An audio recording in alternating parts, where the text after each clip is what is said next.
ಆಲೋಚನೆ ಮಾಡಿರಿ, ನೀವು ಹಣ ಕೊಟ್ಟು ತಂದಂಥ ಯಾವುದಾದ್ರೂ ವಸ್ತು ನಿಮಗೆ ಕೇಡಾಗುತ್ತೆ ಅಂದರೆ ಅದನ್ನು ಪ್ರೀತಿಸ್ತೀವ? ಪ್ರೀತಿಸಲ್ಲ. ಇಷ್ಟೊಂದು ಹಣ ಕೊಟ್ಟೆ, ಇದರಿಂದ ಹಿಂಗಾಯಿತು.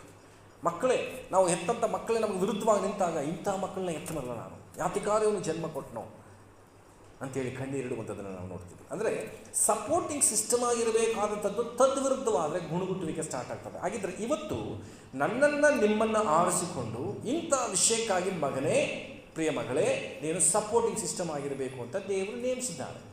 ಅದನ್ನು ತಿಳ್ಕೊಳ್ಳದೆ ಅದಕ್ಕೆ ತದ್ವಿರುದ್ಧವಾಗಿ ಹೋಗುವಾಗ ದೇವರು ಏನು ಅನ್ಕೋತಾರೆ?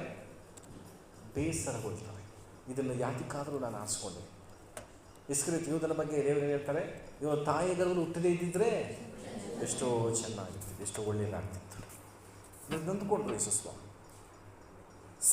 ಸೌಲನ ವಿಷಯದಲ್ಲಿ ದೇವರು ಪಶ್ಚಾತ್ತಾಪ ಪಟ್ಟರು ಅಂತ ನೋಡ್ತೀವಿ. ಯಾವ ಸಪೋರ್ಟಿಂಗ್ ಆಗಿರಬೇಕು, ಸಪೋರ್ಟಿಂಗ್ ಸಿಸ್ಟಮ್ ಅಂತ ಹೇಳಿ ದೇವರು ನೇಮಿಸಿದ್ರು, ಅದಕ್ಕೆ ತದ್ವಿರುದ್ಧವಾಗಿ ಹೋಗುವಾಗ ದೇವರು ನೊಂದುಕೊಳ್ತಾರೆ.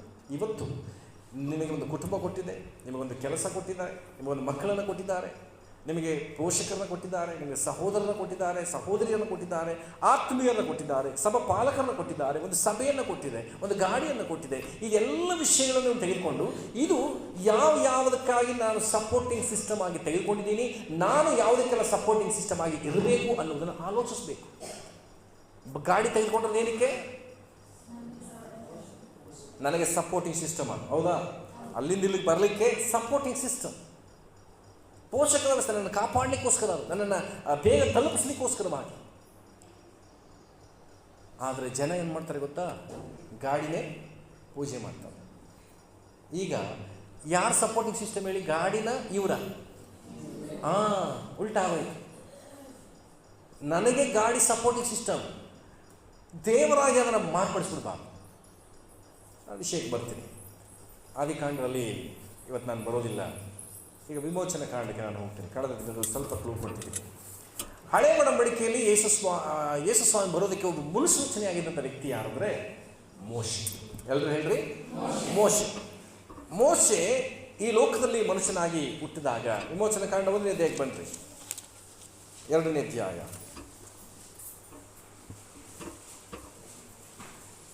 ಮೋಶೆ ಈ ಲೋಕದಲ್ಲಿ ಮನುಷ್ಯನಾಗಿ ಹುಟ್ಟಿದಾಗ, ಒಂದು ಮಗುವಾಗಿ ಹುಟ್ಟಿದಾಗ, ಆ ರಾಜ ಒಂದು ಆಜ್ಞೆ ಹೊರಡಿಸ್ತಾನೆ. ಏನಂತ?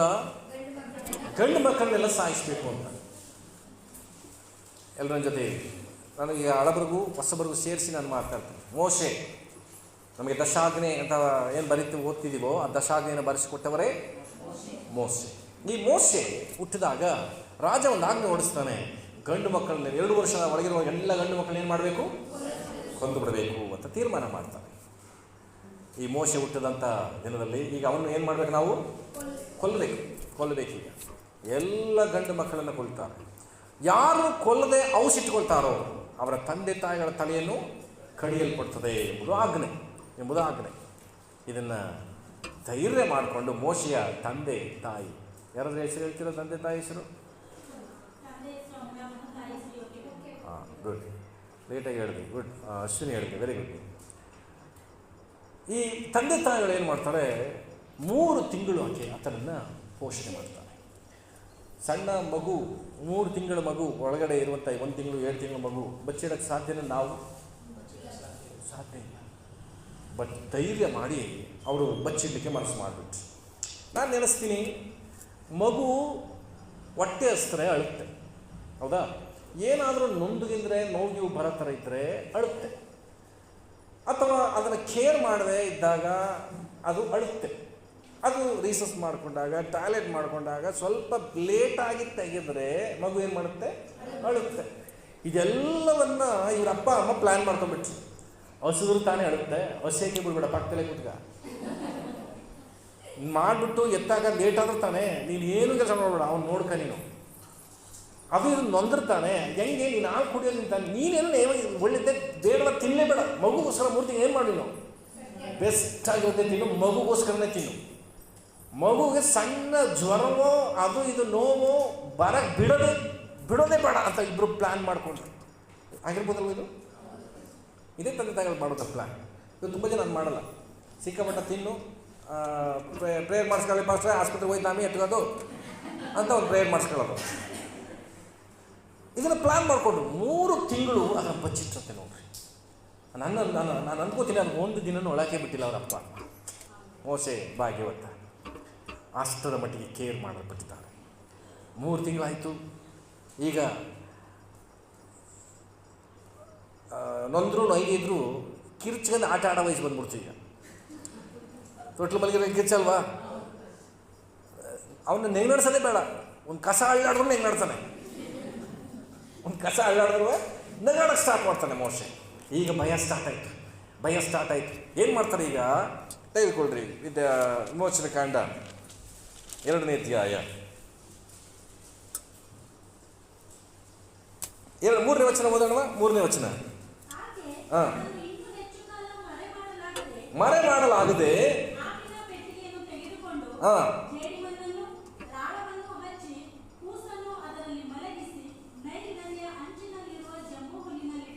ಸಾಕು. ಈಗ ಒಂದು ಪ್ಲ್ಯಾನ್ ಮಾಡಿದ್ರು. 3 ತಿಂಗಳಂತೂ ಬಚ್ಚಿಟ್ವಿ. ಈ ಒಂದು ವೇಳೆ ನಮ್ಮ ಮಗು ಅಂತ ಗೊತ್ತಾದರೆ ನಮ್ಮ ತಲೆ ಹೋಗುತ್ತೆ. ಒಂದು ವೇಳೆ ಸಾಯಿಸಲೇಬೇಕಾ, ಮಗುನ ಬೇಕಾದ್ರೆ ಸಾಯಿಸ್ಕೊಳ್ಳಿ, ಕಾಪಾಡೋ ಅಷ್ಟು ನಾವು ಪ್ರಯತ್ನ ಪಟ್ಟಿದ್ದೀವಿ. ಈಗ ಏನು ಮಾಡೋಣ? ಒಂದು ಜಂಬು ಹುಲ್ಲಿನ ಪೆಟ್ಟಿಗೆಯನ್ನು ಮಾಡಿ, ಅದೆಷ್ಟು ಚೆನ್ನಾಗಿ ಅಲ್ಲಿ ಬರೆದಿದ್ದಾರೆ ನೋಡಿ ಮಾಡುವಂಥ ವಿಧಾನವನ್ನು.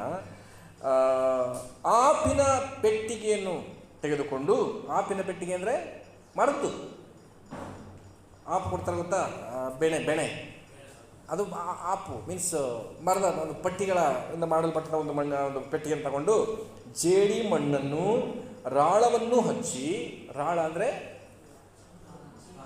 ಟಾರ್ ಹಚ್ತಾರೆ ಗೊತ್ತಾ, ನೀರು ಲೀಕ್ ಆಗಬಾರ್ದು, ಒಳಗಡೆ ಹೋಗಬಾರ್ದು ಅಂತ ಹೇಳಿ ಟಾರ್ನ ಮೆತ್ತಾರೆ. ಆ ದಿನಗಳು ಟಾರ್ ಹುಡುಕಿ ಟಾರ್ ಹಚ್ಚಿ ನೀರು ಒಳಗಡೆ ಹೋಗಿರುವಂಗೆ ಅದನ್ನು ಪ್ರಿಪೇರ್ ಮಾಡಿ, ಕಡೆಗೆ ರಾಳವನ್ನು ಹಚ್ಚಿ ಕೂಸನ್ನು ಅದರಲ್ಲಿ ಮಲಗಿಸಿ ನೈಲ್ ನದಿಯ ಅಂಚಿನಲ್ಲಿರುವ ಜಂಬು ಹುಲ್ಲಿನಲ್ಲಿ ಇಟ್ಟರು. ಆ ಹುಲ್ಲಿನ ಹತ್ರ ಇಟ್ಟರು.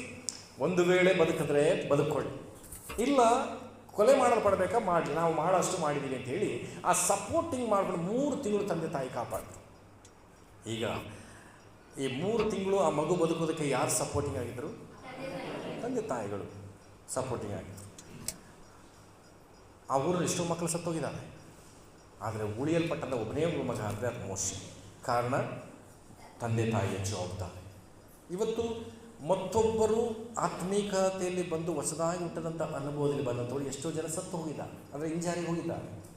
ಆದರೆ ಅವರು ನಿಲ್ಲುವುದಕ್ಕೆ ಮೋಶೆಯ ತಂದೆ ತಾಯಿಯ ಹಾಗೆ ನನ್ನಲ್ಲಿ ನಿಮ್ಮಲ್ಲಿ ಶ್ರಮೆ ಪಟ್ಟಂಥವ್ರು ಎಷ್ಟು ಜನ ಇದ್ದೀವಿ? ಯಾರು ಹೇಗಾರು ಇರಲಿ, ಬಟ್ ಈ ವ್ಯಕ್ತಿ ಬಂದರು ನನ್ನ ಸಭೆಗೆ, ಅವ್ರನ್ನ ಒಂದು ಸುವಾರ್ತೆ ಹೇಳಿ ಕರ್ಕೊಂಡ್ಬಂದೆ, ನೀವೇ ಕೆಲಸ ಸುವಾರ್ತೆ ಹೇಳಿ ಕರ್ಕೊಂಡ್ಬಂದು ಅಷ್ಟಿಗೆ ಬಿಟ್ಬಿಟ್ಟಿದ್ದೀರಿ. ಅವರನ್ನು ಪೋಷಕ ವ್ಯವಸ್ಥೆಯಂತೆ, ಸಪೋರ್ಟಿಂಗ್ ಸಿಸ್ಟಮ್ ಅಂತೆ, ಮೋಶೆಯ ತಾಯಿಯಂತೆ ನೀವು ಅವರನ್ನು ಬಚ್ಚಿಟ್ಟು ಪೋಷಣೆ ಮಾಡುವಂಥ ಪ್ರಯತ್ನಗಳನ್ನು ನೀವೇ ಮಾಡಬೇಕು. ಆಮೇಲೆ ಇದರ ನಂತರ ಆ ಜಂಬು ಹುಲ್ಲಲ್ಲಿಟ್ಟು ಆತನ ಅಕ್ಕಳಾದಂಥ ಮಿರ್ಯಾಮಳಿಗೆ ಒಂದು ಕೆಲಸ ಬಂತು. ಈಗ 4ನೇ ವಚನ ಓದ್ರಿ.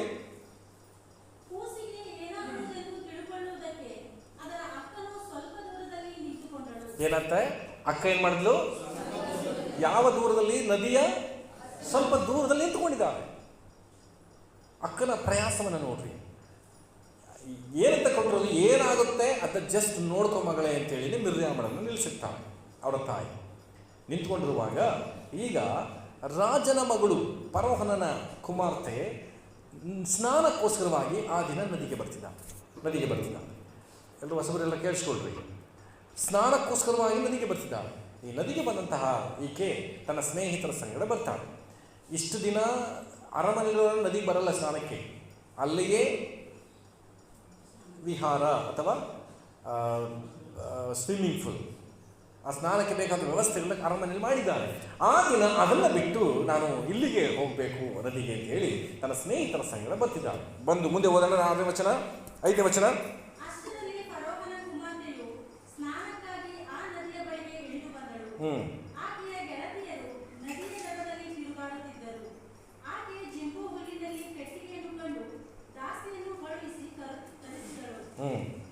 ಮುಂದೆ ಹೋದಲ್ಲ. ಅಳುವ ಕೂಸು ಇಲ್ಲೇ ಅಲ್ಲಿ ಬರೆದಿರೋದು 6ನೇ ವಚನದವರೆಗೂ ಮಗು ಹತ್ತು ಅಂತ ಬರದೇ ಇಲ್ಲ. ಇಲ್ಲಿ ನನಗೆ ಆಲೋಚನೆ ಬಂದಿದ್ದು, ಅಳೋಕೆ ಬಿಟ್ಟಿಲ್ಲ ಇಷ್ಟು ದಿನ ಅವ್ರನ್ನ. ಅಳುವ ಕೂಸನ್ನು ನೋಡ್ತಿದ್ದಾನೆ. ಯೋಚನೆ ಮಾಡಿರಿ, ಅಳುವ ಕೂಸನ್ನು ಆ ಒಂದು ರಾಜಕುಮಾರ್ತೆ ತೆಗೆದು ನೋಡಿದ ತಕ್ಷಣ ಅಲ್ಲಿ ವಚನ ನೋಡಿ, ಅಳುವ ಕೂಸನ್ನು ನೋಡಿದಂಥವಳು ಫಸ್ಟ್ ಏನಂತಾಳೆ? ಆಹಾ. ನಾವೆಲ್ಲರೂ ಅಳುವ ಕೂಸು ನೋಡ್ಬಿಟ್ಟು ಆಹಾ ಅಂದಮ್ಮ. ನೋಡಿ ಎಂಥ ಸ್ಪೆಷಲ್ ಇದು. ಮೋಶೆ ಅಳೋದನ್ನು ನೋಡಿ ಆಹಾ, ಅಳುವ ಕೂಸು ಎಂಬುದಾಗಿ ಆಶ್ಚರ್ಯಪಟ್ಟು ಆತನನ್ನು ಕೆಲವು ಸಾರಿ ನೀವು ನೆನೆಸಿರಿ, ಗಮನಿಸ್ರಿ, ಇದೊಂದು ವಿಶೇಷವಾದ ಪ್ರಕಟಣೆ. ನೀವು ಅಳೋದು ಕೂಡ ಬೇಕು ದೇವರಿಗೆ. ಮೋಶೆ ಅಳೋದು ಏನಾಯ್ತಂತೆ? ಆಹಾ ಅನ್ನಂಗೆ ಮಾಡ್ತಂತೆ. ಯಾಕೆ ಸ್ವಾಮಿ ನನ್ನ ಕಣ್ಣೀರು ನಡೆಸಿ ಅಂತ ಕೇಳಬೇಡಿ, ಆಹಾ ಅನ್ನೋದಕ್ಕೆ. ಇವತ್ತು ನೀವು ಅಳ್ತಿದ್ದೀರಿ, ನೀವು ಅರಕೆ ಮಾಡಿ, ಇವತ್ತು ಕಣ್ಣೀರು ಹೋಗಿ ಆನಂದವಾಗಿ ಬದಲಾಗ್ತದೆ. ಅಲ್ಲಿ ಹೇಳ್ತಿದ್ದಾನೆ ಆಹಾ ಅಳುವ ಕೂಸು ಅಂತ ಹೇಳಿ ಅದರ ಮೇಲೆ ಕನಿಕರಪಟ್ಟು ಇದು ಇಬ್ರಿಯರ ಮಕ್ಕಳಲ್ಲಿ ಒಂದಾಗಿರಬಹುದೆಂದು ಹೇಳಿದಳು. ಯಾರ ಮಗು? ಯಾಕೆ ಇಬ್ರಿಯರ ಮಕ್ಕಳನ್ನೇ ಕೊಲ್ತಾ ಇರೋದು? ಇಬ್ರಿಯರ ಮಕ್ಕಳು ಕೊಲ್ಲಬಾರದು ಅಂತ ಹೇಳಿ ಈ ಥರ ಮಾಡಿದ್ದಾರೆ ಅಂತ ತಿಳಿದಂಥ ರಾಜನ ಮಗಳು ಏನು ಮಾಡಬೇಕಿತ್ತು? ನಮ್ಮಪ್ಪನ ಆಜ್ಞೆಯನ್ನು ತಿರಸ್ಕರಿಸುವಂಥ ವ್ಯಕ್ತಿ ಯಾರಿದು? ತಗೊಂಬ ಕತ್ತಿನ ಕತ್ತರಿಸುವಂತ ಹೇಳಬೇಕಿತ್ತು. ಆದರೆ ಅವಳೇನು ಮಾಡಿದ್ರು? ಮಗುವನ್ನು ಕನಿಕರ ಪಟ್ಲಂತೆ. ಆಜ್ಞೆ ಎಲ್ಲಿಂದ ಹೊರಡ್ತೋ ಅಲ್ಲಿಂದಲೇ ಆಜ್ಞೆಯನ್ನು ಮುರಿಯುವಂಥದ್ದನ್ನು ಕೂಡ ದೇವರೇ ಕ್ರಿಯೇಟ್ ಮಾಡಿಬಿಟ್ರು. ಆಜ್ಞೆ ಹೊರಟಿದ್ದೆ ಅರಮನೆಯಿಂದ, ಆಜ್ಞೆ ಮುರಿದವರೇ ಅರಮನೆಯಿಂದ ಬಂದವರು. ಈಗ ಮಗುವನ್ನು ತೆಗೆದುಕೊಂಡು ನೋಡ್ತಿರುವಾಗಲೇ ತಕ್ಷಣ ಏನು ಮಾಡ್ತಾಳೆ ಮಿರ್ಯಾಮಳು? ಹೇಳಿದಳು, ಆಗಲೇ ಅದರ ಅಕ್ಕ ಬಂದು ಫರೋಹನ ಕುಮಾರ್ತೆಗೆ, ನಿನಗೋಸ್ಕರ ಈ ಕೂಸನ್ನು ಮೊಲೆ ಕೊಟ್ಟು ಸಾಕುವುದಕ್ಕೆ ಇಬ್ರಿಯ ಸ್ತ್ರೀಯರಲ್ಲಿ ಒಬ್ಬ ದಾದಿಯನ್ನು ನಾನು ಕರೆದುಕೊಂಡು ಬರಬರಲೋ ಎಂದು ಕೇಳ್ತಾಳೆ. ಇದನ್ನು ಅವರ ಅಮ್ಮ ಹೇಳಿ ಕಳಿಸಿರ್ತಾರ? ಯಾರೋ ಒಂದು ಎತ್ಕೋತಾರೆ, ನಾನು ಈ ಥರ ಐಡಿಯಾ ಕೊಡು, ಈ ಥರ ಕರ್ಕೊಂಡು ಹೋಗಿ ಹೇಳಿಲ್ಲ. ಇಲ್ಲ, ಮಿರ್ಯಾಮಳ ಜ್ಞಾನವನ್ನು ನೋಡಿ, ಅವಳ ಆಲೋಚನೆಯನ್ನು ನೋಡಿ ತಕ್ಷಣವೇ ಬಂದು ನನಗೆ ಇವಳಿಗೋಸ್ಕರ ದಾದಿಯನ್ನು ಮಗುನ ನೋಡ್ಕೊಳ್ಳುವಂಥ ಯಾರನ್ನಾರು ಕರ್ಕೊಂಬರಲ್ಲ ಅಂತ ರಾಜಕುಮಾರನ ಕೇಳ್ತಾಳೆ. ನೋಡಿ, ಲೋಕದಲ್ಲಿ ತನ್ನ ಮಗುಗೋಸ್ಕರ ಹಾಲು ಕುಡಿಸೋಕ್ಕೆ ಸಂಬಳ ತಕ್ಕಂಡ ಮೊದಲನೇ ತಾಯಿ, ತನ್ನ ಕೂಸಿಗೆ ಹಾಲು ಕುಡಿಸೋಕ್ಕೆ ಸಂಬಳ, ಸಪೋರ್ಟಿಂಗ್ ಸಿಸ್ಟಮ್. ನೋಡ್ರಿ, ಒಬ್ಬ ರಾಜಕುಮಾರ್ತೆ ಮೋಶೆ ಬದುಕಲಿಕ್ಕೆ, ಆ ಇಸ್ರಾಯೇಲರನ್ನು ಬಿಡಿಸಲಿಕ್ಕೆ ಸಪೋರ್ಟಿಂಗ್ ಸಿಸ್ಟಮ್ ಯಾರೀಗ? ಕುಮಾರ್ತೆ, ಫರೋಹನ ಮಗಳು. ಈಕೆಗೆ ಯಾವ ಲಾಭ ಇಲ್ಲ. ಫರೋಹನು ಇದು ಯಾವ ದೇಶದಲ್ಲಿ ನಡೀತಾ ಇರೋದು? ಐಗುಪ್ತ ದೇಶದಲ್ಲಿ. ಐಗುಪ್ತ ದೇಶದಲ್ಲಿ ಇರುವಂಥ ಜನರೆಲ್ಲರನ್ನ ಕರ್ಕೊಂಡು ಹೋದ್ರೆ ನಷ್ಟ ಯಾರಿಗೆ? ಫರೋಹನ ಕುಟುಂಬಕ್ಕೂ. ಆದರೆ ಆ ಕರ್ಕೊಂಡು ಹೋಗೋದಕ್ಕೋಸ್ಕರವಾಗಿ ಒಬ್ಬನನ್ನು ಪೋಷಣೆ ಮಾಡ್ತಿರೋಳು ಯಾರು ಅಂತ ಹೇಳಿದ್ರೆ ಫರೋಹನ ಮಗಳೇ. ಇದು ಸಪೋರ್ಟಿಂಗ್ ಸಿಸ್ಟಮ್. ಕೆಲವು ವೇಳೆ ನಾನು ಯಾಕಿಂತ ಸಹಾಯ ಮಾಡ್ತೀನಿ, ಯಾಕಿಂತ ಮಾಡ್ತೀನಿ ಅಂತ ಅರ್ಥ ಆಗಲ್ಲ. ಅದರ ಮಾಡ್ತಿರೋದೇ ನೀನು ಸಪೋರ್ಟಿಂಗ್ ಸಿಸ್ಟಮ್ ಆಗಿರಬೇಕು ಅನ್ನೋ ಉದ್ದೇಶಕ್ಕಾಗಿ. ಹಲ್ಲೆಲೂಯಾ. ಅರ್ಥ ಆಗ್ತಿದೆಯಾ? ನಾನು ಫಾಸ್ಟಾಗಿ ಹೇಳ್ತಾ ಇದ್ದೀನ, ಗಮನ ಇಟ್ಟು ಕೇಳಿಸ್ಕೊಳ್ರಿ. ಮಿರ್ಯಾಮಳು ಹೋಗಿ ಏನು ಮಾಡ್ತಾಳೆ? 6ನೇ ವಚನ ಓದ್ತೀನಿ. ಹಾಗೇ ಮಾಡು ಅಂದಳು. ಆ ಹುಡುಗಿ ಹೋಗಿ ಕೂಸಿನ ತಾಯಿಯನ್ನೇ ಕರೆತಂದಳು. ಫರೋಹನ ಕುಮಾರ್ತೆ ಅವಳಿಗೆ, ನೀನು ಈ ಮಗುವನ್ನು ತೆಗೆದುಕೊಂಡು ಹೋಗಿ ನನಗೋಸ್ಕರ ಸಾಕಮ್ಮ, ನಾನೇ ನಿನಗೆ ಸಂಬಳವನ್ನು ಕೊಡುವೆನು. ಯಾರಿಗೆ ಸಂಬಳ? ಎತ್ತ ತಾಯಿಗೆ ಸಂಬಳ. ನಾನು ಹೇಳ್ತೀನಿ, ನಿನ್ನ ಮಕ್ಕಳನ್ನು ನಿನಗೆ ಕೊಟ್ಟಂಥ ದೇವರಿಗೆ ನೀನು ಹೇಳು, ನಿನಗೋಸ್ಕರ ನಾನು ಬೆಳೆಸ್ತೀನಿ ಸ್ವಾಮಿ ಅಂತ ನೀನು ಬೆಳೆಸಿದ್ರೆ ಆ ಮಗುನ ಬೆಳೆಸೋದಕ್ಕೂ ಬೇಕಾದಂಥ ಆದಾಯವನ್ನು, ನೀನು ಸಂಬಳವನ್ನು ದೇವರು ಕೊಡ್ತಾನೆ. ಇವತ್ತು ಎಷ್ಟೋ ಜನ ಮಕ್ಕಳನ್ನ ಬೆಳೆಸೋದಕ್ಕೆ ಸಂಕಟ ಪಡ್ತಿದ್ರು. ಯಾಕೆ ಗೊತ್ತಾ? ನಾನು ಮಕ್ಕಳನ್ನ ಬೆಳೆಸ್ಬಿಡ್ತೀನಿ, ನನಗೋಸ್ಕರ, ನನ್ನ ಕುಟುಂಬಕ್ಕೋಸ್ಕರ, ನನ್ನ ಭವಿಷ್ಯಕ್ಕೋಸ್ಕರ ಎಂಬುದಾಗಿ ನೆನೆಸಿ ಮಕ್ಕಳನ್ನ ಬೆಳೆಸಿದ. ಒಂದು ವೇಳೆಗೆ ಮಕ್ಕಳಿರುವಂಥವರೇ, ಮುಂದೆ ಮಕ್ಕಳಾಗ್ಲಿಕ್ಕಿರುವಂಥವರೇ, ನೀವೆಲ್ಲರೂ ದೇವರೇ ನೀನು ಮಗುವನ್ನು ಕೊಟ್ಟರೆ ನಾನು ನಿನಗೋಸ್ಕರ ಬೆಳೆಸ್ತೇನೆ. ಇಲ್ಲಿ ಗಮನಿಸ್ರಿ, ಎಚ್ಚರವಾಗಿರ್ರಿ. ಎದುರೇ ಬರ್ತಿದೆಯಾ? ಯಾಕೆ ಕಣ್ಣು ಹೇಳ್ತಾ ಇದ್ದೆ ಕೆಲವರಿಗೆ. ಎಚ್ಚರವಾಗಿ ಬಿಡಬೇಡಿ. ನಾನು ನಿಧಾನಕ್ಕೆ ಹೋದರೆ ಈ ಸಮಸ್ಯೆ, ಫಾಸ್ಟಾಗಿ ಹೋದರೆ ಕೆಲವರಿಗೆ ಕಷ್ಟ. ರಾತ್ರಿ ನಿದ್ದೆ ಮಾಡಿಲ್ಲದೆ ಇರೋರು ಹೋಗಿ ಮುಖ ಈಗ ತೊಳ್ಕೊ ಬನ್ನಿ, ಎಚ್ಚರವಾಗಿ ಕೂತ್ಕೊಳ್ತೀನಿ. ಹಲ್ಲೆಲೂಯಾ. ಗಮನಿಸಿ, ನಾನು ಏನು ಮಾತಾಡ್ತಿದ್ದೀನಿ? ಎಲ್ಲರೂ ಹೇಳ್ರಿ, ಸಪೋರ್ಟಿಂಗ್ ಸಿಸ್ಟಮ್. ಎಲ್ಲರೂ ಹೇಳ್ರಿ, ಸಪೋರ್ಟಿಂಗ್ ಸಿಸ್ಟಮ್ ಬಗ್ಗೆ ನಾನು ಮಾತನಾಡ್ತಾ ಇದ್ದೀನಿ. ಇಲ್ಲಿ ತನ್ನ ತಾಯಿಯನ್ನೇ ಕರ್ಕೊಂಡು ಬಂದು ಆಕೆ ಎಷ್ಟೊಂದು ಜ್ಞಾನವಂತಳಾಗಿ ನಡ್ಕೊಂಡ್ಲು ಅಂದರೆ, ಒಬ್ಬ ಮೋಶೆ ಬೆಳೆದು ಕರ್ತನ ಚಿತ್ತವನ್ನು ಮಾಡುವವನಾಗುವುದಕ್ಕೋಸ್ಕರ ಇವತ್ತಿಗೂ ಕೂಡ ಇಸ್ರಾಯೇಲಿನಲ್ಲಿ ಶ್ರೇಷ್ಠವಾಗಿ ನೆನೆಸುವಂಥ ಒಬ್ಬ ವ್ಯಕ್ತಿ ಯಾರು ಗೊತ್ತಾ? ಮೋಶೆ. ಈತನಿಗೋಸ್ಕರ ಕೆಲವರು ಸಪೋರ್ಟಿಂಗ್ ಸಿಸ್ಟಮ್ ಆಗಿ ನಿಂತ್ಕೊಂಡ್ರು. ಉದಾಹರಣೆಗೆ, ಒಂದು ಸಾರಿ ಮೋಶೆಗೆ ವಿರುದ್ಧವಾಗಿ ಮಿರ್ಯಾಮಳು ಗುಣಬಿಟ್ಬಿಡ್ತಾಳೆ. ಯಾವ ಕಾಯಿಲೆ ಬಂದ್ಬಿಡುತ್ತೆ? ತೊನ್ನತ್ಕೊಳ್ಳುತ್ತೆ. ತೆಗೆದುಕೊಳ್ರಿ, ಅದರ ವಿಚಾರವನ್ನು ಸ್ವಲ್ಪ ಓದ್ಬಿಡೋಣ. ಅರಣ್ಯಕಾಂಡ 12ನೇ ಅಧ್ಯಾಯಕ್ಕೆ ಬನ್ನಿರಿ. ಅರಣ್ಯಕಾಂಡ 12ನೇ ಅಧ್ಯಾಯ. ಅರಣ್ಯಕಾಂಡ 12ನೇ ಅಧ್ಯಾಯದ 10 ಮತ್ತು 11 9ನೇ ವಚನ ಓದೋಣ.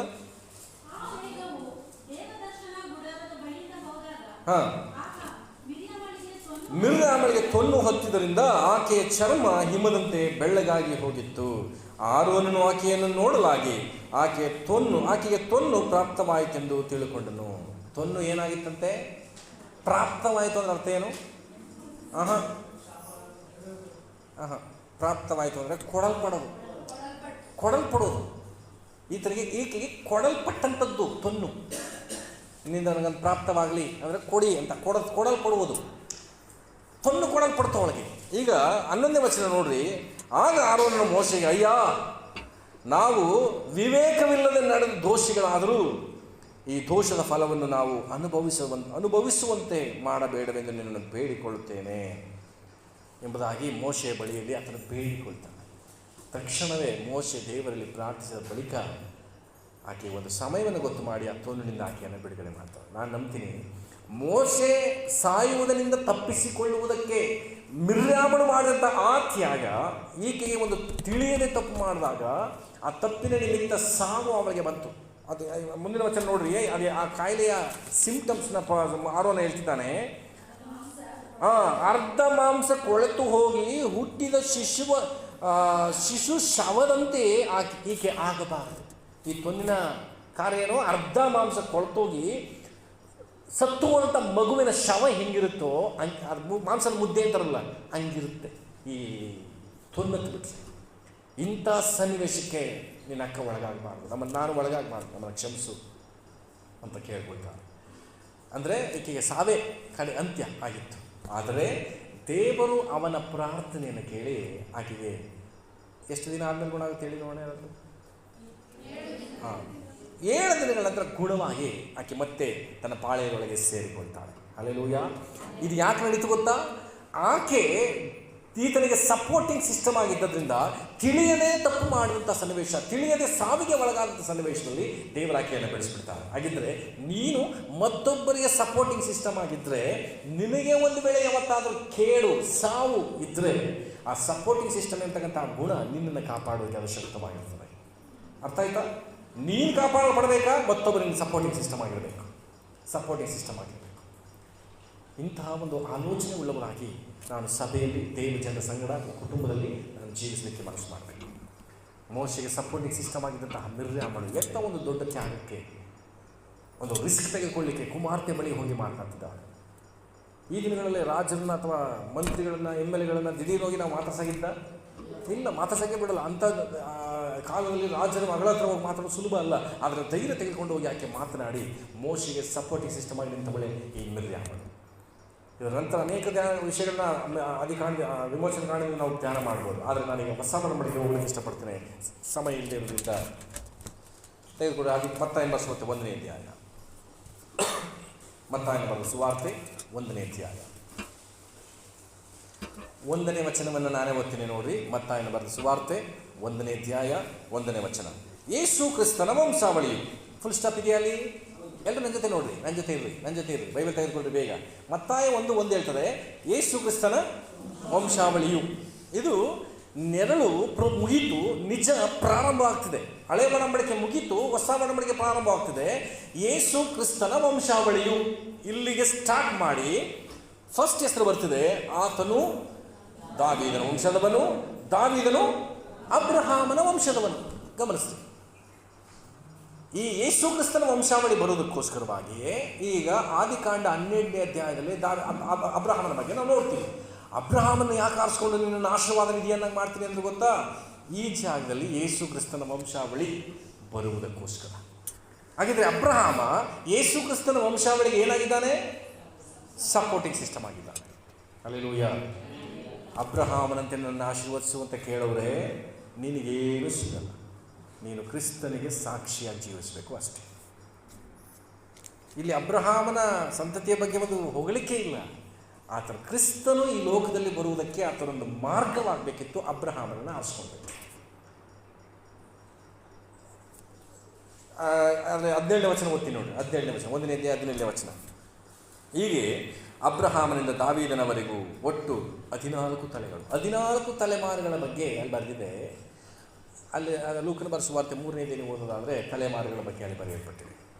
ದಾವೀದನು ಮೊದಲುಗೊಂಡು ಬಾಬೆಲಿಗೆ ಸೆರೆ ಹೋದವರವರೆಗೂ 14 ತಲೆಗಳು, ಬಾಬೆಲಿಗೆ ಸೆರೆ ಹೋದರಿಂದ ಕ್ರಿಸ್ತನವರೆಗೂ 14 ತಲೆಗಳು. ಈ ಎಲ್ಲ ತಲೆಮಾರುಗಳ ಬಗ್ಗೆ ನಾನು ಯಾಕೆ 1ನೇ ಅಧ್ಯಾಯದಲ್ಲೇ ಪ್ರಾರಂಭಿಸಿದ್ದಾರೆ ಅಂದರೆ, ಈ ಎಲ್ಲ ತಲೆಮಾರುಗಳನ್ನು ತಂದದ್ದು ಮತ್ತಾಯ 1ನೇ ವಚನ ಹೇಳಿದಂತೆ ಯೇಸು ಕ್ರಿಸ್ತನ ವಂಶಾವಳಿ ಬರುವುದಕ್ಕೋಸ್ಕರ ಇದನ್ನು ಪ್ರಾರಂಭಿಸುತ್ತೇವೆ.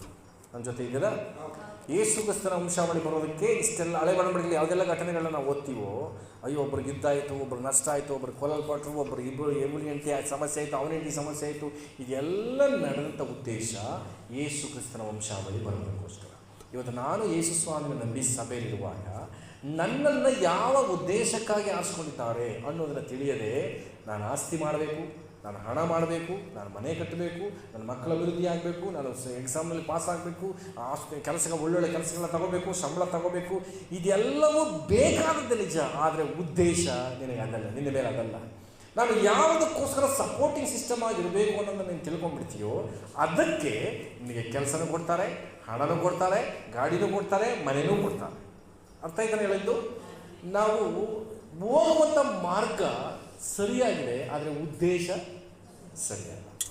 ನನಗೆ ಮನೆ ಬೇಕು, ನನಗೆ ಊಟ ತಿಂಡಿ ಬೇಕು, ಹಣ ಬೇಕು, ಬೇಕೇ ಬೇಕು. ಆದರೆ ಇದೆಲ್ಲ ಯಾತಿಗೆ ಬೇಕು ಅನ್ನೋದನ್ನು ತಿಳ್ಕೊಳ್ಳದೆ ಇದು ಬೇಕಾಗೋದಕ್ಕೋಸ್ಕರನೇ ಹೋಗ್ತಾ ಇದ್ದೀವಿ ನಾವು.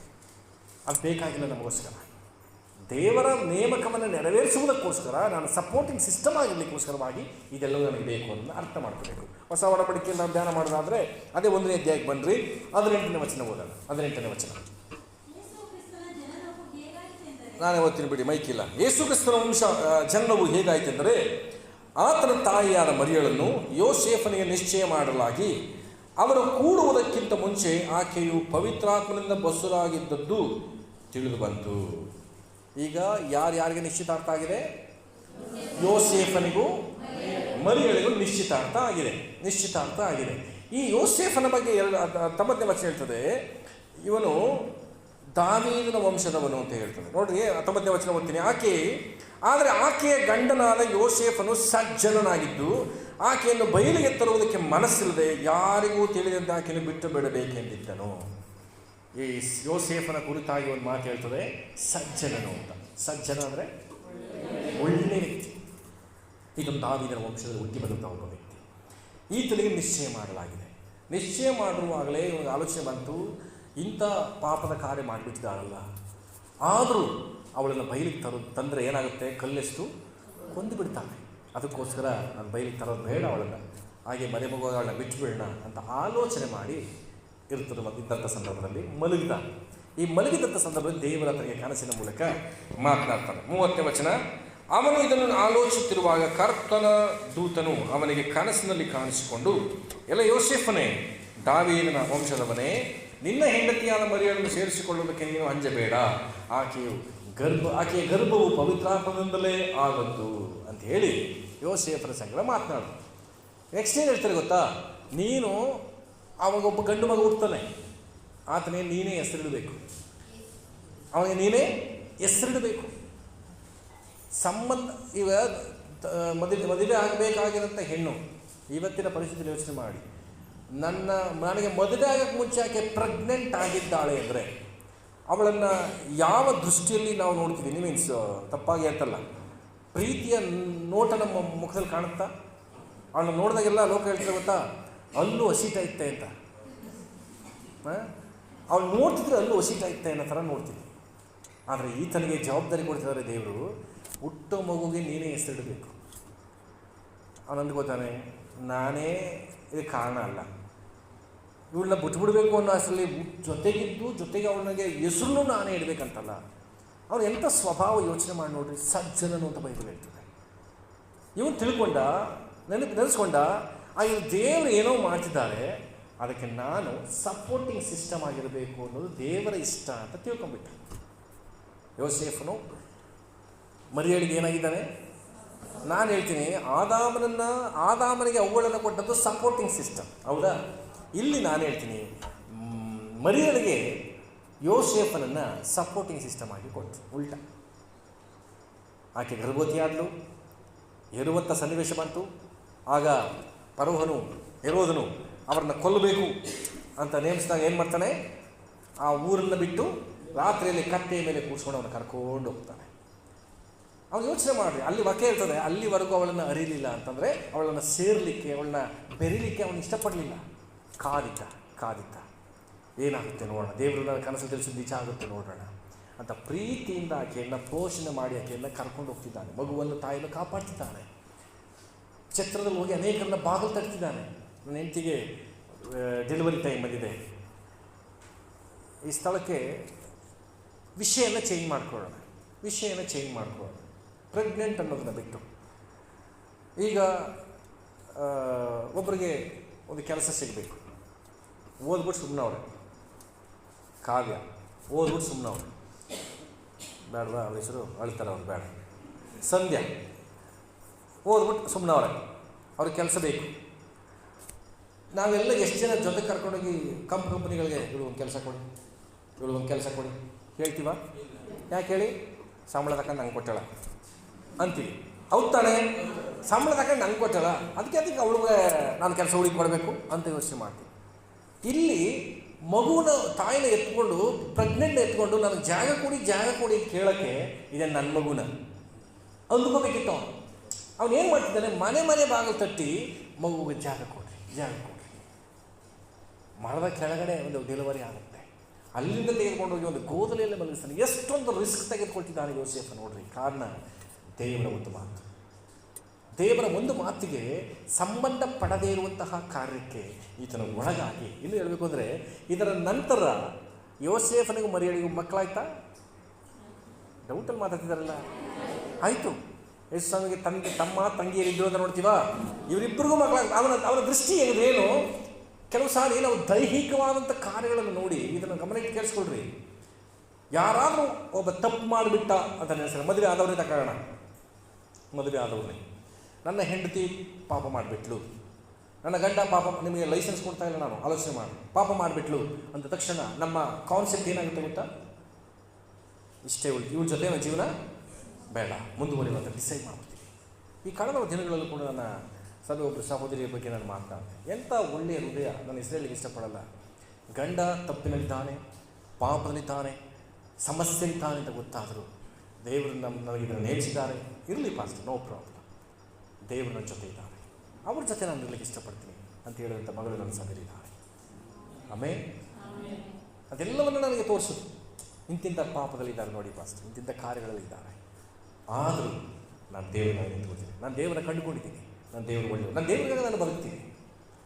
ಅದಾಗತ್ತ ಅವರ ತಿರಸ್ಕಾರ ಮಾಡಲ್ಲ, ಅವರನ್ನು ಪ್ರೀತಿಸ್ತೀನಿ. ಹಲ್ಲೆಲೂಯಾ. ಇಂಥ ಹೃದಯ ನಮ್ಮಲ್ಲಿ ಎಷ್ಟು ಜನರಿಗೆ ಬರ್ತದೆ? ಏಕ್ ಮಾರ್ಕ್ ಹೋಗ್ತು ಕಣ, ನನಗೆ ಬಂದೂಕ ತಗೊಬಿಡ್ತೀನಿ, ಹೌದಾ? ಕಂಡು ಜಾಗನ ಸುಟ್ಟು ಬಿಡ್ತೀನಿ ಅವನನ್ನು.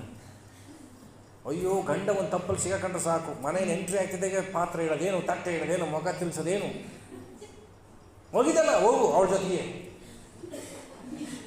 ಊಟ ಕೊಡು, ಹೋಗು ಅಲ್ಲೇ ಇಸ್ಕೊತಿಲ್ಲ ಹೋಗು, ಒಂದು ತಪ್ಪಿಗೆ. ಇಂಥ ಅನೇಕ ಸ್ತ್ರೀಯರನ್ನು, ಅನೇಕ ಪುರುಷರನ್ನು ನಾವು ನೋಡ್ಬೋದು. ಆದರೆ ಯೋಸೇಫ ದೇವರು, ಇವ್ರು ಯಾರು ಬಂದು ಪ್ರೂವ್ ಮಾಡಿದ್ರ?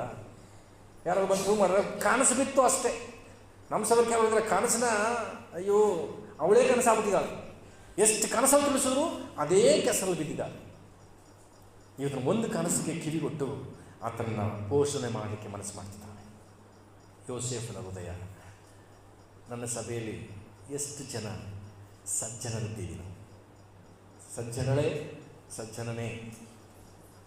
ನಿನ್ನ ಸಭೆಯ ವಿಶ್ವಾಸಿ ಒಬ್ಬ ತಪ್ಪು ಮಾಡಿದ್ದಾರೆ ಅಂತ ಗೊತ್ತಾದರೆ, ಪಾಪ ಮಾಡಿದ್ದಾರೆ ಅಂತ ಗೊತ್ತಾದರೆ, ನೀನು ಅವರನ್ನು ಎಷ್ಟರ ಮಟ್ಟಿಗೆ ಸಪೋರ್ಟಿವ್ ಸಿಸ್ಟಮ್ ಆಗಿ ನಿಂತು ಅವರನ್ನು ಪೋಷಣೆ ಮಾಡ್ತೀಯ.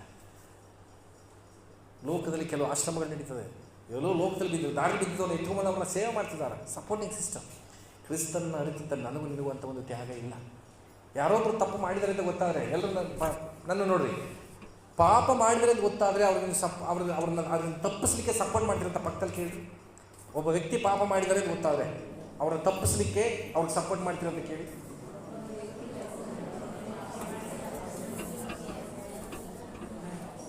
ನಿಜನ ಮಾಡೋದಿಲ್ಲ. ನಮ್ಮ ಸಭೆಯಲ್ಲಿ ತುಂಬ ಜನ ಇಲ್ಲ, ಮಾಡ್ತಿದ್ದಾರೆ. ದೇವರ ಮಾದೇವ ಹೇಳ್ತಿದ್ದಾರೆ, ಮಾಡ್ತಾರೆ.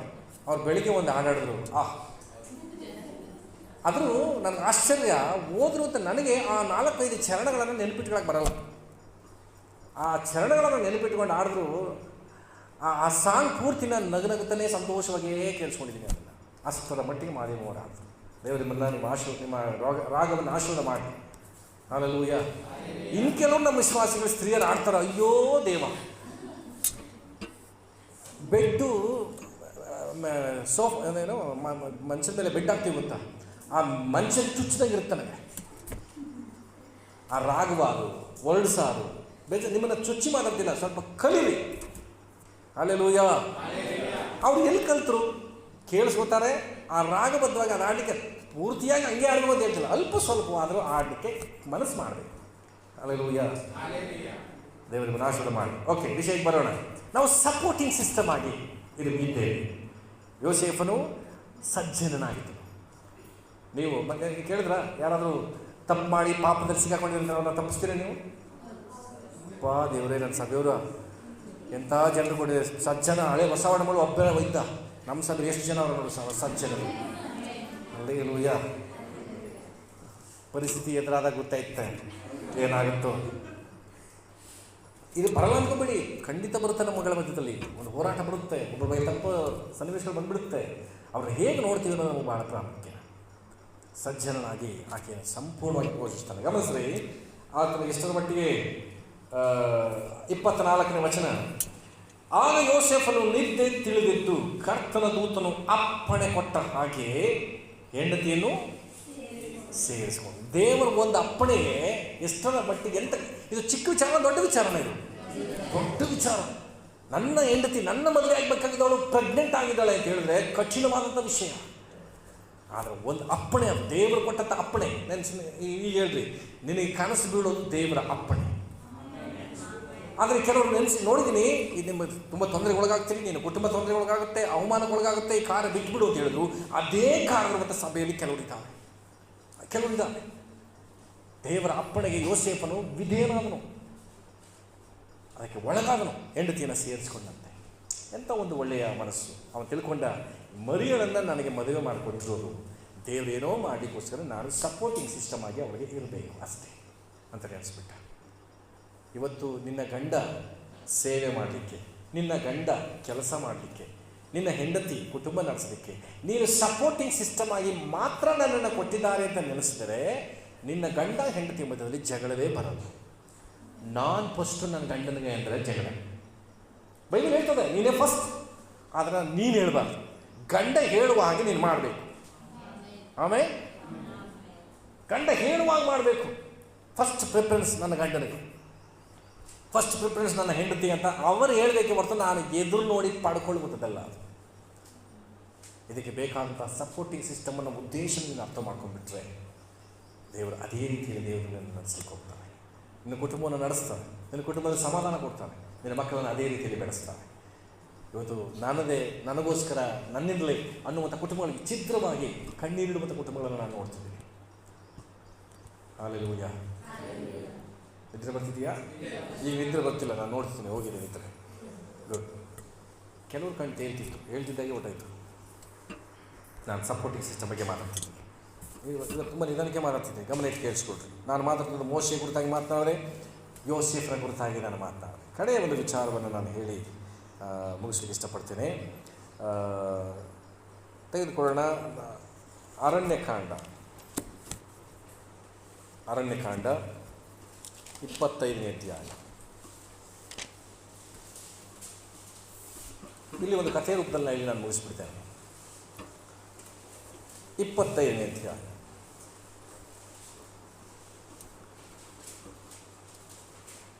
ಇಸ್ರಾಯೇಲ್ಯರು ಸಿಟ್ಟಿಮ್ ಎಂತಕ್ಕಂಥ ಪ್ರಾಂತ್ಯದಲ್ಲಿ ವಾಸವಾಗಿದ್ದರು. ಅಲ್ಲಿ ನಡೆದಂಥ ಒಂದು ಘಟನೆ, ಇದರ ಒಂದು ಗ್ರೂಪಲ್ಲಿ ನಾನು ಮಾತನಾಡಿದ್ದೆ, ಅದನ್ನು ನಾನು ಹೇಳ್ತೇನೆ, ಗಮನಿಸ್ರಿ. ಇಲ್ಲಿ ಇಸ್ರಾಯೇಲ್ಯರೆಲ್ಲರೂ ಮೋವಾಬ್ ಸ್ತ್ರೀಯರ ಸಂಗಡ ಸಂಪರ್ಕ ಬೆಳೆಸ್ಬಿಟ್ರು.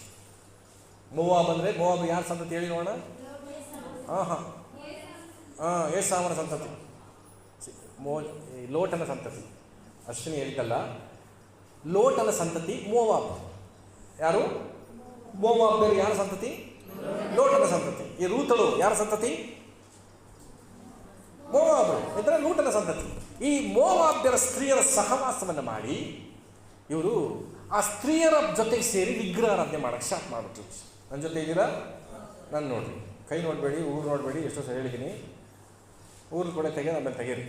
ನಾನು ನೋಡಿ, ಈ ಇಸ್ರಾಯೇಲ್ಯರು ಮೋವಾಬ್ಯ ಸ್ತ್ರೀಯರ ಸಹವಾಸ ಮಾಡಿ ಅವರ ಜೊತೆ ಜೋಡಾಗದಲ್ಲದೆ ಪಾಪ ಮಾಡಿದ್ದಲ್ಲದೆ ಅವರ ವಿಗ್ರಹಗಳನ್ನು ಇವರು ಪೂಜಿಸಂಗಾಗ್ಬಿಟ್ರು, ಅವರ ಶಿಷ್ಯರಾಗ್ಬಿಟ್ರು, ವಿಗ್ರಹಗಳ ಶಿಷ್ಯರಾಗ್ಬಿಟ್ರು. ಇದನ್ನು ಕಂಡಂತಹ ದೇವರು ಅವರ ಮೇಲೆ ಕೋಪಗೊಂಡು ದೇವರ ಕೋಪಕ್ಕೆ ಗುರಿಯಾಗಿ ಕೆಟ್ಟ ಕಾಯಿಲೆಗಳಿಗೆ ಗುರಿಯಾಗ್ಬಿಟ್ರು. ಇಸ್ರಾಯೇಲರು ಯಾವುದಕ್ಕೆ ಗುರಿಯಾದರು? ಕಾಯಿಲೆಗೆ ಗುರಿಯಾಗ್ಬಿಟ್ರು. ಯಾವುದರ ನಿಮಿತ್ತ ಹೇಳ್ರಿ, ಮತ್ತೆ ಹೇಳ್ತೀನಿ ಕೇಳ್ರಿ. ಮೋವಾಬ್ ಸ್ತ್ರೀಯರ ಸಂಗಡ ಸೇರಿ ಅವರ ವಿಗ್ರಹಗಳನ್ನು, 3ನೇ ವಚನ ಓದ್ತೀನಿ ನೋಡ್ರಿ. ಹೀಗೆ ಇಸ್ರಾಯೇಲರು ಪೆಗೋರದ ಬಾಳನ ಭಕ್ತರಾದ ಹಾಗಾಯಿತು. ಅವ್ರು ಭಕ್ತರಾಗ್ಬಿಟ್ರು. ಬಾಳನ ದೇವರು ಎಂಬುದಾಗಿ ಪೂಜಿಸ್ತಾ ಇದ್ರು. ಅವರ ಭಕ್ತರಾದಂಗೆ ಆಗೋಯ್ತು. ಇದನ್ನು ಕಂಡಂಥ ದೇವರು ಬಹಳ ಕೋಪವುಳ್ಳವರಾಗಿ ಎಲ್ಲರೂ ಕೂಡ ಒಂದು ದಿನ ಪಂಚಾಯಿತಿ ಸೇರಿದ್ರು. ನಾನು ಕತೆ ಹೇಳ್ತೀನಿ, ಕೇಳಿಸ್ಕೊಳ್ಳಿ. ಪಂಚಾಯಿತಿಗೆ ಬಂದರು, ಎಲ್ಲರೂ ಬನ್ನಿರಿ, ಇಡೀ ನಮ್ಮ ದೇಶ ಕಾಯಿಲೆಯಲ್ಲಿ ಬಂದು ಸಾವಿರಾರು ಜನ ಸಾಯ್ತಾ ಇದ್ದಾರೆ ಅಂತೇಳಿ ಗೋಳೋ ಅಂತ ಹೇಳ್ತಿದ್ದಾರೆ. ಪಂಚಾಯಿತಿಗೆ ಸೇರಿಕೊಂಡು ದೇವಾಲಯದ ಮುಂದೆ ಒಂದು ಪಂಚಾಯಿತಿಗೆ ಸೇರಿಕೊಂಡು ಗೋಳೋ ಅಂತ ಹೇಳ್ತಿದ್ದಾರೆ ಎಲ್ಲರೂ. ಎಲ್ಲರೂ ಕೂತ್ಕೊಂಡು ಅಳ್ತಿರುವಾಗ ಆ ಕಡೆಯಿಂದ ಒಬ್ಬ ಇಸ್ರಾಯೇಲ್ಯನು ಇನ್ನೊಬ್ಬ ಮೋವಾಬ್ ಸ್ತ್ರೀಯನ್ನು ಜೊತೆ ಕರ್ಕೊಂಡು ಬರ್ತಿದ್ದಾನೆ. ಮೋವಾಬ್ ಇನ್ನೊಬ್ಬ ಹೊಸ ಸ್ತ್ರೀಯನ್ನು ಕರ್ಕೊಂಡು ತನ್ನ ಮನೆಗೆ ನುಗ್ತಾ ಇದ್ದಾನೆ. ಇವರೆಲ್ಲ ಅಳ್ತಿರೋದೇನಕ್ಕೆ? ಮೋವಾಬ್ ಸ್ತ್ರೀಯರಿಂದ ನನ್ನ ಇಸ್ರಾಯೇಲರು ವಿಗ್ರಹಾರಾಧಕರಾಗಿ ದೇವರ ಕೋಪ ಬಂದು ಇಡೀ ಊರು ಕಾಯಿಲೆಯಲ್ಲಿ ನರಳುತ್ತಾ ಇದೆ. ಎಷ್ಟು ಜನ ಸತ್ತೋದ್ರೆ ಗೊತ್ತಾ? 9ನೇ ವಚನ ಓದ್ರಿ ಸಾಕು. ಎಷ್ಟು ಜನ ಸತ್ತಿದ್ದಾರೆ? 24,000 ಜನ ಸತ್ತೋದ್ರಲ್ಲ ಅಂತೇಳಿ ಗೋಳಾಡ್ತಾ ಕಾಯ್ತಿದ್ದಾರೆ. ಎಲ್ಲಿ ಪಂಚಾಯಿತಿ ಕೂತ್ಕೊಂಡು ಅಳ್ತಿದ್ದಾರೆ, ಪರೀಕ್ಷೆ ಮಾಡ್ಕೊಳ್ತಿದ್ದಾರೆ. ಈಗ ಇನ್ನೊಬ್ಬ ಇಸ್ರಾಯೇಲನು ಮೋವಾಬ್ ಸ್ತ್ರೀಯನ್ನು ಕರ್ಕೊಂಡು ತನ್ನ ಮನೆಗೆ ಹೋಗ್ತಾ ಇರೋದನ್ನ ಇಲ್ಲಿ ನೋಡ್ಕೋತವ್ರೆಲ್ಲ. ಹೇಗಿರಬೇಕು ಪರಿಸ್ಥಿತಿ? 24,000 ಜನ ಸತ್ತೋಗಿದ್ರು. ಇವನಿಗೆ ಈ ಕೆಲಸ ಬೇಕಿತ್ತ ಅನ್ಸಲ್ವಾ? ಆದರೆ ಹಿಂಗೆ ಗೊತ್ತಿದ್ರು ನಾವೇನಂದು ಗೊತ್ತಿದ್ದು ಗೊತ್ತಾ? ನನಗೆ ಯಾಕೆ ಗೊತ್ತ ಅವ್ರ ವಿಷಯ ಇಂಥಲ್ಲಿ ಇರ್ತೀವಿ. ನಾನು ಸಪೋರ್ಟಿಂಗ್ ಸಿಸ್ಟಮ್ ಅನ್ನೋದ್ರ ಬಗ್ಗೆ ಮಾತಾಡ್ತಾ ಇದ್ದೀನಿ. ಈಗೇನಾಗ್ತಿದೆ, ಎಲ್ಲ ಕೂತಿರುವಾಗ ಲಕ್ಷಾಂತರ ಜನ ಕೂತಿದ್ದಾರೆ ಈ ಪಂಚಾಯಿತಿಯಲ್ಲಿ. ಒಬ್ಬ ಮಾತ್ರ ಒಂದು ಹೆಂಗಸನ್ನು ಕರ್ಕೊಂಡು ತನ್ನ ಮನೆಗೆ ಹೋಗ್ತಾನೆ. ಈಗ ಆ ಗುಂಪಲ್ಲಿರುವಂಥ ಒಬ್ಬನ ಮೇಲೆ ದೇವರ ಹಿಡಿದು ಬರ್ತಾನೆ. ಆತ ಹಿಡಿದು ಬಂದಾಗ ಏನು ನಡೀತು ಗಮನಿಸ್ರಿ. 7ನೇ ವಚನ ಓದೋಣ. 7ನೇ ವಚನ.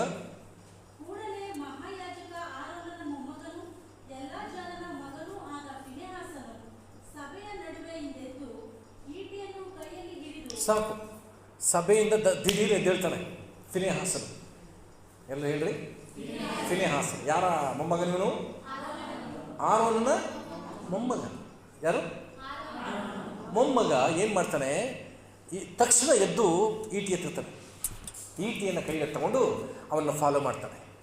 ಅವನು ಮಲಗುವ ಕೋಣೆಗೆ ಹೋಗಿ, ಗಮನಿಸಲಿ, ಮಲಗುವ ಕೋಣೆಗೆ ಹಿಂಬದಿಯಿಂದ ಹೋಗಿ ಇಬ್ಬರು ಮಲಗಿರುವಾಗ ಈಟಿಯನ್ನು ಇಬ್ಬರಿಗೂ ಸೇರಿ ಚುಚ್ತಾನೆ, ಕೊಂದು ಬಿಡ್ತಾನೆ.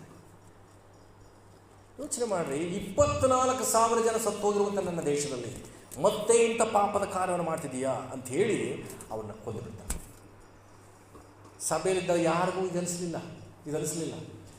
24,000 ಜನ 48,000 ಜನ ಆಗೋಕ್ಕೆ ಎಷ್ಟೊತ್ತು ಬೇಕಿತ್ತು? ಸಾವು ವ್ಯಾಧಿಯಿಂದ ಸಾಯೋದಕ್ಕೆ ಸ್ವಲ್ಪ ಟೈಮೇ. 24,000 ಜನ ಇದ್ದದ್ದು 34,000 ಜನ 44,000 ಜನ ಆಗ್ತಿತ್ತು ಆ ವ್ಯಾಧಿಯಿಂದ ಸಾಯೋದಕ್ಕೆ. ಆದರೆ ಇದೇನು ನಡೀತು? 24,000 ಜನಕ್ಕೆ ಎಂಡ್ ಆಗುವಂಥ ಮಾಡಿದನ್ನು ಯಾರು ಗೊತ್ತಾ? ಈ ಫಿನೆಹಾಸ್. ನೋಡ್ರಿ, ಈಗ 10ನೇ ವಚನ ನಾನು ಹೋಗ್ತೀನಿ. 10ನೇ ವಚನ.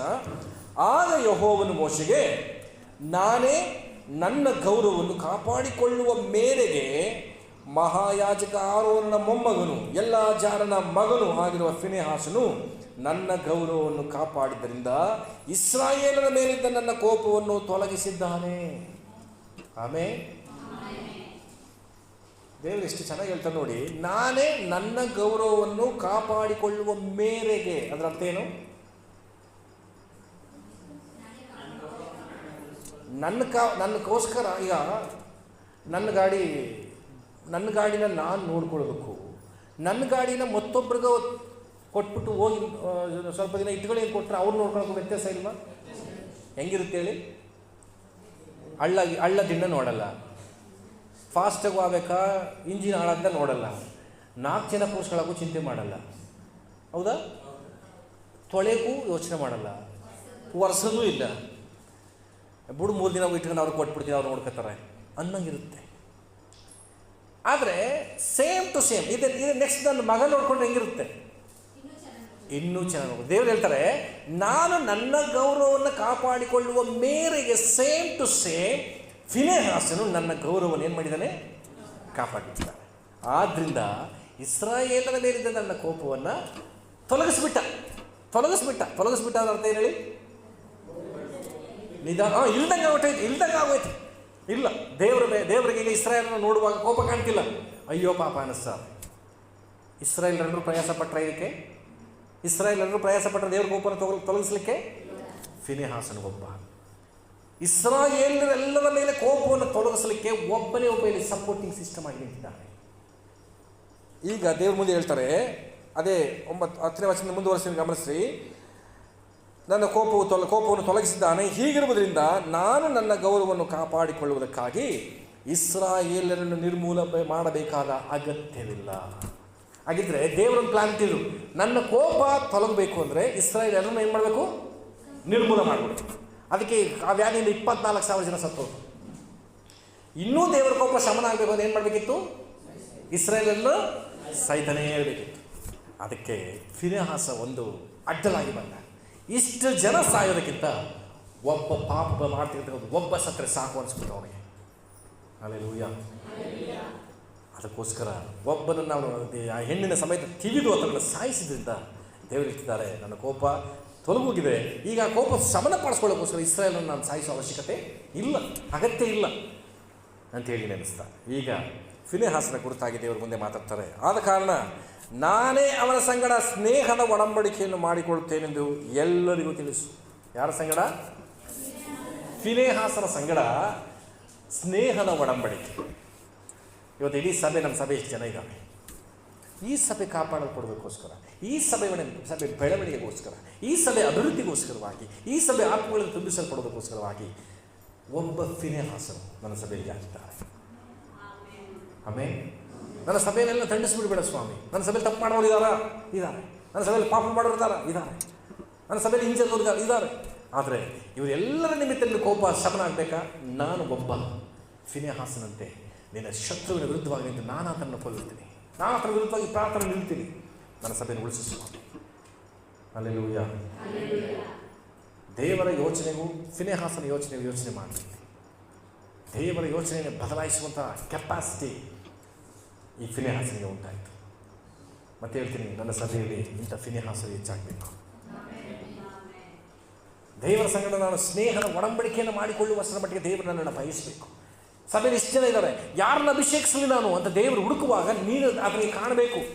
ಮೋಶೆ ಹೇಳ್ತಿದ್ದಾರೆ, ಹೋಗಿ ಫಿನೆಹಾಸನಿಗೆ ಹೇಳು, ನಿನ್ನ ಸಂಗಡ ನಾನು ಸ್ನೇಹದ ಒಡಂಬಡಿಕೆಯನ್ನು ಮಾಡ್ಕೊಳ್ತೀನಿ ಅಂತ. ಅದು ಕೂಡ ಎಲ್ರಿಗೂ ಹೇಳು, ಇಸ್ರಾಯೇಲರೆಲ್ಲರಿಗೂ ಏನು ಮಾಡು, ನೀನು ಹೋಗಿ ಹೇಳು. ಏನಂತ? ಫಿನೆಹಾಸನ ಸಂಗಡ ಅಂದರೆ ಒಬ್ಬನನ್ನು ದೇವರು ಉಪಯೋಗಿಸುವಂಥ ಆಶೀರ್ವದಿಸುವಂಥ ರೀತಿಯನ್ನು ಇಡೀ ಸಭೆಗೆ, ಇಡೀ ದೇಶಕ್ಕೆ ತಿಳಿಸಲಿಕ್ಕೆ ಇಷ್ಟಪಟ್ಟಿದ್ದಾರೆ. ಇವತ್ತು ನನ್ನ ಆಶೀರ್ವಾದ ಎಷ್ಟು ಜನರಿಗೆ ಕಾಣ್ತಾ ಇದೆ? ಕಾಣ್ತಾ ಇಲ್ಲ. ಅನೇಕರ ಆಶೀರ್ವಾದ ಕಾಣ್ತಾ ಇಲ್ಲ. ಕಾರಣ ಒಂದೇ, ನೀನು ನಿನಗೋಸ್ಕರ ಬದುಕಿದೆಯಾ. ಫಿನೆಹಾಸನಂತೆ ದೇವರ ಗೌರವವನ್ನು ಕಾಪಾಡಿಕೊಳ್ಳುವ ಹಾಗೆ ನೀನು ಬದುಕುವುದಾದರೆ ನಿನ್ನ ಸಂಗಡ ಸ್ನೇಹದ ಒಡಂಬಡಿಕೆಯನ್ನು ಮಾಡ್ತಾನೆ. ಎಲ್ಲರೂ ನಿನ್ನ ಕುರಿತು ತಿಳ್ಕೊಳ್ಳುವ ಹಾಗೆ, ಮಾತನಾಡುವ ಹಾಗೆ ಅಂತ ಆಶೀರ್ವಾದಗಳಲ್ಲಿ ದೇವರು ನಿನ್ನ ನಡೆಸಲಿಕ್ಕಿದ್ದಾನೆ. ಹಲ್ಲೆಲೂಯಾ. ಮತ್ತೆ ಹೇಳ್ತೀನಿ, ಸಭೆ ಬಂದ್ವಿ, ಓದ್ವಿ, ಈ ಮನಸ್ಥಿತಿ ಬಿಡ್ರಿ. ಫಿನೆಹಾಸನಂತೆ ದೇವರೇ 24,000 ಜನ ಸತ್ತಿದ್ದಾರೆ, ಸಾಕು ನನ್ನ ಜನರು ಸಾವು ಅನಿಸ್ಬಿಡ್ತು ಅವನಿಗೆ. ಈಗ ವ್ಯಾಧಿಯಿಂದ ಸತ್ತವರು ಎಷ್ಟು ಇಲ್ಲಿ? ಟೋಟಲ್ ಸತ್ತವರು ಎಷ್ಟು? 24,002. ಅವಳು ಸೇರಿನೇ. ಕರೆಕ್ಟ್. ಅವಳನ್ನ ಬಿಟ್ಟರೆ, ಮೋವಾಬ್ ಸ್ತ್ರೀಯನ್ನು ಬಿಟ್ಟರೆ 24,001 ಜನ ಸತ್ತರು. ಒಂದು ಸತ್ತದ್ರಿಂದ 2 ಕೌಂಟ್ ಆಗಕ್ಕೆ ಸ್ಟಾಪ್ ಆಗೋಯ್ತು. ಈ ಒಂದನ್ನು ಸಾಯಿಸಿದವರು ಫಿನೆಹಾಸ್, 24,000 ಜನ ಸಾಯಿಸಿದವರು ದೇವರೇ ಇನ್ನು ಮೇಲೆ ಸಾವುಗಳು ಬೇಡ, ನಾನು ಇದನ್ನು ಸಾಯಿಸ್ತೀನಿ ಅಂತೇಳಿ ಕೆಟ್ಟದನ್ನು ಕೊಂದುಬಿಟ್ಟ. ಅಲ್ಲಿ ಪ್ರಾರಂಭ ಆಯಿತು ಆಶೀರ್ವಾದ. ಆದರೆ ನೆಕ್ಸ್ಟ್ ಹೇಳ್ತಾನೆ, ನೀನು ತಲಾಂತರದವರೆಗೂ ನೀನು ನನ್ನ ಸನ್ನಿಧಿ ಸೇವೆ ಮಾಡಬೇಕು ಅಂತೇಳಿ ಆತನನ್ನು ಆರಿಸ್ಕೊಳ್ತಾನೆ, ಫಿನೆಹಾಸನನ್ನು ಆರಿಸ್ಕೊಳ್ತಾನೆ. ಆರೋನ ಅರಣ್ಯದಲ್ಲಿ ವಿಗ್ರಹಾರಾಧನೆ ಮಾಡಲಿಕ್ಕೆ ಬಸವ ವಿಗ್ರಹವನ್ನು ಮಾಡಿಕೊಟ್ಬಿಟ್ಟ. ಆದರೆ ಫಿನೆಹಾಸನು ತನ್ನ ಇಡೀ ಸಂತತಿ ಆಶೀರ್ವಾದ ಹೊಂದುವುದಕ್ಕೆ ಮಾರ್ಗವಾಗಬೇಕು. ಇವತ್ತು ನಿನ್ನ ತಂದೆ ಅಥವಾ ನಿನ್ನ ತಾಯಿ, ನಿನ್ನ ತಾತ ಏನೆಲ್ಲ ಮಾಡಿದ್ದಾರೋ, ಆದರೆ ಇವತ್ತು ನಿನ್ನಿಂದ ಅದು ಬದಲಾಗಬೇಕು. ಫಿನೆಹಾಸನಿಂದ ಬದಲಾದಂತೆ ನಿನ್ನಿಂದ ಅದು ಬದಲಾಗಬೇಕು. ಹೇಳಬೇಕು, ನನ್ನ ತಂದೆ ಅಥವಾ ನನ್ನ ತಾಯಿ ಇಂಥವರಿಂದ ನನ್ನ ಕುಟುಂಬ ಆಶೀರ್ವಾದವನ್ನು ಕಾಣ್ತೀನಿ ಎಂಬುದಾಗಿ ಮುಂದಿನ ಸಂತತಿಗಳು ನಿನ್ನ ಕುರಿತಾಗಿ ಹೇಳುವಂಥದ್ದಾಗಿರಬೇಕು. ಆಮೇಲೆ ನಾನು ಮುಂದಿನ ವಾರವು ಸಪೋರ್ಟಿಂಗ್ ಸಿಸ್ಟಮ್ ಬಗ್ಗೆ ಮಾತಾಡ್ತೀನಿ. ನಾನು ಸಪೋರ್ಟಿಂಗ್ ಸಿಸ್ಟಮ್ ಆಗಿರಲಿಕ್ಕಾಗಿ ದೇವರು ನನ್ನನ್ನು ಕರೆದಿದ್ದಾನೆ. ನೀನು ಮದುವೆ ವಾರ ಪೂರ್ತಿ ಯೋಚನೆ ಮಾಡಿ, ನಾನು ಯಾವುದಕ್ಕೆ ಸಪೋರ್ಟಿಂಗ್ ಸಿಸ್ಟಮ್ ಆಗಿದೆ. ಮದುವೆ ಆಗಿರೋವರೇ ನಿನ್ನ ಗಂಡನಿಗೆ ಸಪೋರ್ಟಿಂಗ್ ಸಿಸ್ಟಮ್ ಆಗಿದೆ. ಹಾಗಂತ ಅವ ಕುಡಿಯುತ್ತಿದ್ದರೆ ಬಾಟ್ಲು ತಂದುಕೊಟ್ಟು ಉಪ್ಪಿನ ಕೈ ತಂದು ಕೊಡ್ಬೇಡ, ಅಂಥ ಕಾರ್ಯಗಳಿಗೋಸ್ಕರ ಹೇಳ್ತೀಯ. ಅವನು ಬಡ್ಡಿ ಕೊಡ್ತಿದ್ರೆ ನೀನು ಸಂಬಳ ತಗೊಂಡೋಗಿ ಕೊಟ್ಬಿಟ್ಟು ನಂದು ಸೇರಿಸಿ ಬಡ್ಡಿ ಕೊಡೋದು ಹೇಳಬೇಡಿ.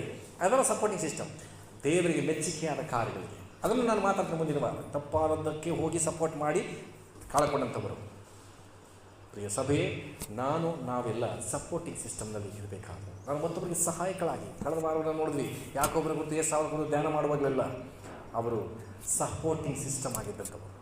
ಅವನ ಆಶೀರ್ವಾದಕ್ಕೆ ಇವರು ಕಾರಣ, ಇವನ ಆಶೀರ್ವಾದಕ್ಕೆ ಅವರು ಕಾರಣವಾಗಿದ್ದಂಥವರು. ಕರ್ತನ ವಾಕ್ಯದ ಮೂಲಕ ನಿಮ್ಮನ್ನು ಹೇಳುವಾಗ ಆಶೀರ್ವಾದ ಮಾಡಲಿ. ಎದುರಿದುಕೊಳ್ಳೋಣ.